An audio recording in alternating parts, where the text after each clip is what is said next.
All right, Flyboy Shangle, subscribe, like, do all the good jobs for my channel. I would truly appreciate that. I need more subscribers. I just do. This is a fact of life. I can't help it. I want to talk about the Lakers. Now, I love LeBron James. I think he is the biggest draw in sports right now. He's the biggest draw. He is an A+ level superstar, A+ level athlete, a Hall of Fame.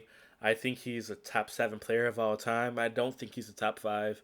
I know everybody thinks he's behind Jordan, but I don't put him that. I don't. I think it goes MJ, Kobe, Kareem, Tim Duncan, Bill Russell,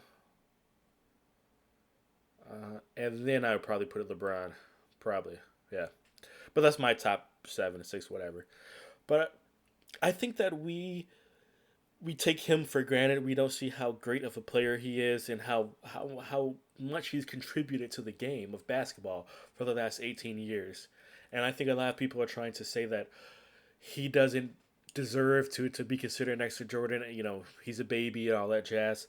And he's a little bit of a prima donna, a little diva. I admit that. But I think that he's a damn great player, Hall of Famer, one of the best all around player to ever touch a basketball. I think. Okay, the best all around. I'm talking about the not the most skilled, but the best all around at points, assists, rebounds, defense, and all that. I think the most skilled player to ever exist is actually Kevin Durant. The best player to ever exist is Michael Jordan. Uh, the longest champion is Tim Duncan, of course, and the player with the best instinct is Kobe. And now people are talking a lot of shit about him, saying that the Lakers left the first round, and yeah, that definitely does suck after winning the championship. Of course, you got to at least get to the conference finals after winning a championship. But man, his team was trash. Dennis Schroeder, who does he think he is? He turned down a $84 million contract for 4 years, I believe, and now he probably will be lucky to seriously. He will be lucky to get $60 million. He will be lucky to get that, if that much. Even some people are saying his market value is around 50 million now. That shows you how sometimes you have to seize the moment. I think that he failed LeBron. He failed the Lakers. And Anthony Davis, we all know who he was. Okay, we knew that he was not a durable, hardy player. In fact, he signed with the Lakers because he knew his injuries are very, very numerous, and that he could get hurt, and he knew that. He even said it. He said, "I had to take the best deal for me and my family."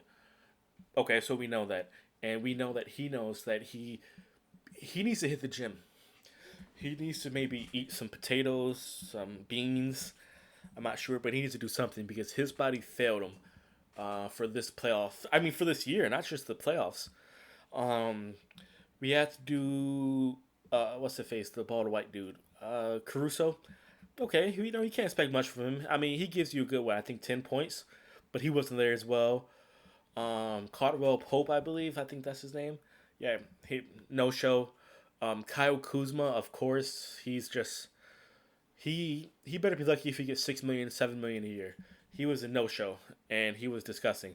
And I'm not sure why. What's his face? Montrez Harris. Why he wasn't playing that much? He is a Six Man of the Year winner. So okay, the coach Frank Vogel. You could blame him somewhat, but I don't. I think that they were just outgunned.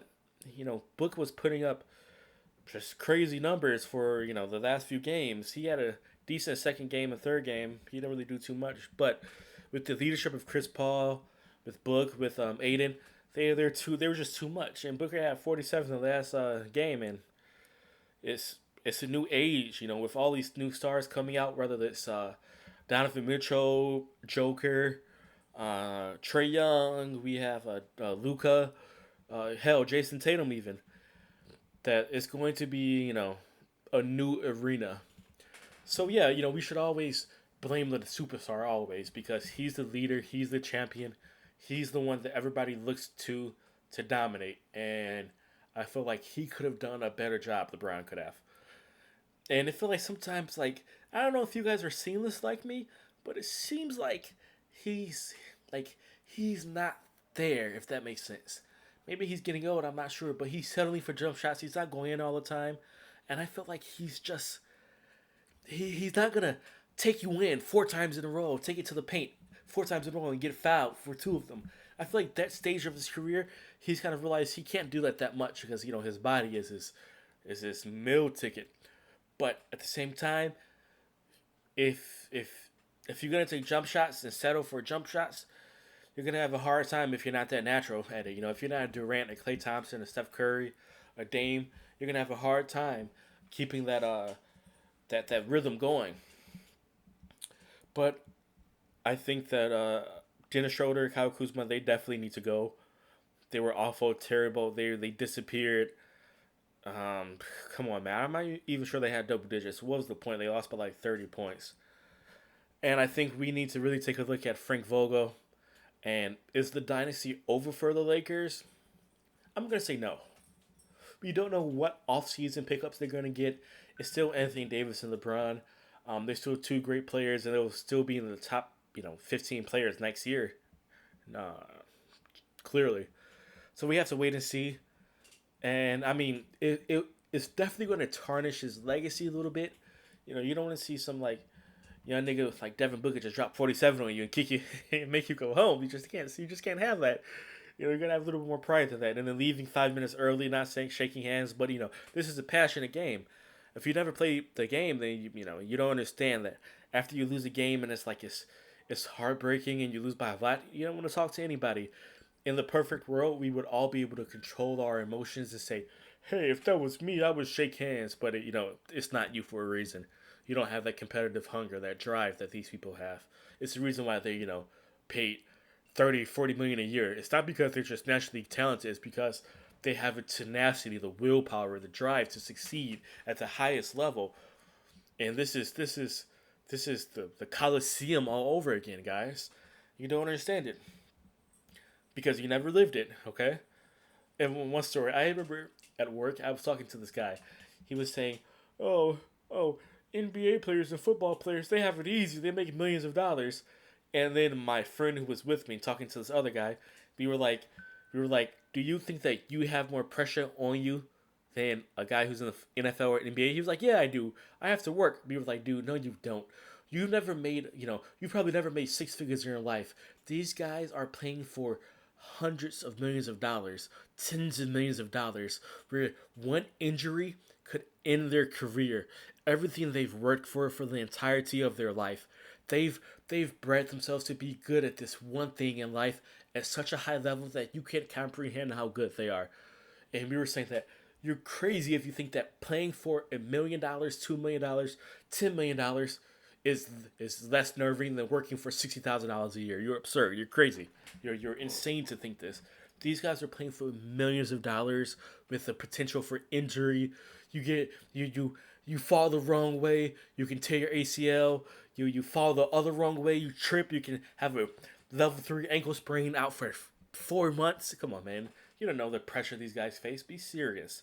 This isn't working at Chipotle. This isn't working at your local DMV. This is real right here, okay? Be realistic. You never made this type of money. You don't understand it. And no, you could not. You would not feel more pressure at your $60,000 a year job than LeBron James feel. Okay, you just can't. You don't understand that. Okay, be realistic, people. Oh, but the soldiers and the policemen. Okay, yes. Congratulations, they do that. But at the same time, these guys get paid for it because they're providing a service that is that is in the top 0.001% of all people. Okay, if it's so easy, then you do it. Because I hate that argument. People say these players don't deserve it. Yes, they do. Yes, they do. Actors deserve their money. Basketball players deserve their money. Football players deserve their money. Soccer players deserve their money. They do. They're highly skilled. This is America. This is capitalism. Okay, this isn't your. I think teachers deserve more. No, they don't. Okay, anybody can be a teacher. Not anybody can fucking dunk from the free throw line. Not anybody can hit fucking 12 threes in an NBA game playing with 7 foot giants. Not everybody can drop 47 points. Be realistic, people. All right. That was my rant for the day. And subscribe, like, do all that jazz. I appreciate it. Really, if you made it this far, I do appreciate it, and I hope you can subscribe and like.